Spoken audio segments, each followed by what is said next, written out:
அந்த காட்டில் ஒரு மாய மரம் ஒன்று இருந்தது. அந்த மரம் அந்த காட்டில் நேர்மையாக இருக்கிறவங்கள கண்டுபிடிக்க ஆசைப்பட்டது.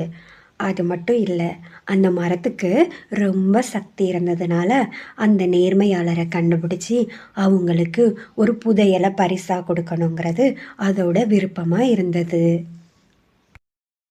இந்த நகையை இதில் போட்டு பார்ப்போம், இதை யார் எடுக்கிறாங்கன்னு பார்ப்போம். அவங்க கிட்ட போயிட்டு என்னுடைய நகையை காணும்னு சொல்லுவோம்.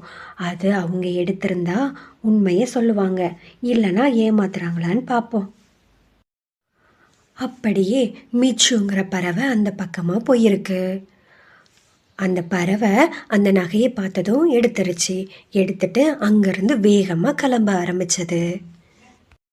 அந்த மாய மரம் உடனே தன்னுடைய தோற்றத்தை மாற்றி ஒரு பறவையாக மாறிடுச்சு. உடனே அந்த மாய மரம் ஒரு பறவை தோற்றத்தில் மாறிடுச்சு இல்லையா? அது அந்த மிச்சு பறவை கிட்ட போயிட்டு, இங்கே பாருங்க, அந்த மரத்து பக்கத்தில் என்னுடைய நெக்லஸ் ஒன்று விழுந்துடுச்சு, நீங்கள் பார்த்தீங்களா?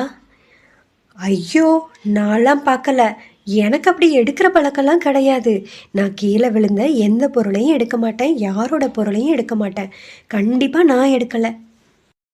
உடனே அந்த மாய மரம் மிச்சு பறவையோட அந்த சூழ்ச்சித்தனத்தையும் பொய்யையும் பார்த்து ரொம்ப கஷ்டப்பட்டது. அப்புறம் அந்த நெக்லஸை அதுக்கிட்ட இருந்து வாங்கவும் இல்லை. மறுநாள் அந்த மாய மரம், இன்னைக்கும் ஏதாவது ஒரு நெக்லஸை எடுத்து கீழே போடுவோம், எந்த பறவையாவது எடுத்து கொடுக்குதா இல்லைனா ஏமாத்துதான்னு பார்ப்போம். அப்படியே அந்த மாய மரம் ஒரு நெக்லஸை கீழே போட்டிருந்தது. அந்த பக்கம் வந்த சோமிக்குருவி அந்த நெக்லஸை எடுத்தது. இது யாருடைய நெக்லஸாக இருக்கும்? இப்படி தெரியாமல் போட்டுட்டு போயிட்டாங்களே, கண்டிப்பாக தொலைச்சவங்க ரொம்ப வருத்தப்படுவாங்க இல்லையா? ஏன்னா அவங்க கஷ்டப்பட்டு சம்பாதிச்சு வாங்கியிருப்பாங்க. இதை யாருன்னு கேட்டு விசாரித்து கொடுத்துடணும்.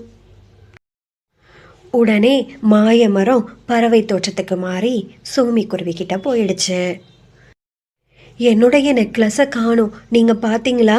அது அந்த மரத்து பக்கத்தில் தான் விழுந்திருக்கும்னு நான் நினைக்கிறேன். உடனே சோமிக்குருவி, ஓ அப்படியா, இப்போ தான் நான் அங்கேருந்து ஒரு நெக்லஸை எடுத்தேன், அதோட அடையாளத்தை சொல்லுங்க பார்ப்போம். உடனே அந்த பறவையும் அதோட அடையாளத்தை சொல்லிடுச்சு. உடனே சோமிக்குருவியும் அந்த நெக்லஸை அந்த பறவைக்கிட்ட கொடுத்தது. உடனே அந்த பறவை மரமாக மாறிடுச்சு. சோமிக்குருவிக்கு ரொம்ப ஆச்சரியமாக இருந்தது. நீ பறவையாக தானே இருந்த, எப்படி இப்படி உன்னால் மாற முடிஞ்சது? ஆமாம், நான் ஒரு மாய மரம். இந்த காட்டில் உள்ள நேர்மையாளரை கண்டுபிடிக்கணும்னு ரொம்ப ஆசைப்பட்டேன். ஆனால் இதுக்கு முன்னாடி இதிலிருந்து நகைகளை எடுத்தவங்க எல்லாருமே போய் தான் சொன்னாங்க. ஆனால் நீ மட்டும்தான் உண்மையே சொல்லியிருக்க. அதே மாதிரி நான் கண்டுபிடிக்கிற நேர்மையாளருக்கு ஒரு புதையலை பரிசாக கொடுக்கணும்னு ஆசைப்பட்டேன். இந்தா வச்சுக்கோ, இது எல்லாமே உனக்கு தான். என்னது, இது எல்லாமே எனக்கா? ஆமாம், உனக்கு தான், நீ வச்சிக்கோ. நேர்மையாக இருக்கிறது என்றைக்குமே வேஸ்ட்டாக போகாது. ஒரு நாள் அதுக்குரிய பலனும் மரியாதையும் இருக்கத்தான் செய்யும்.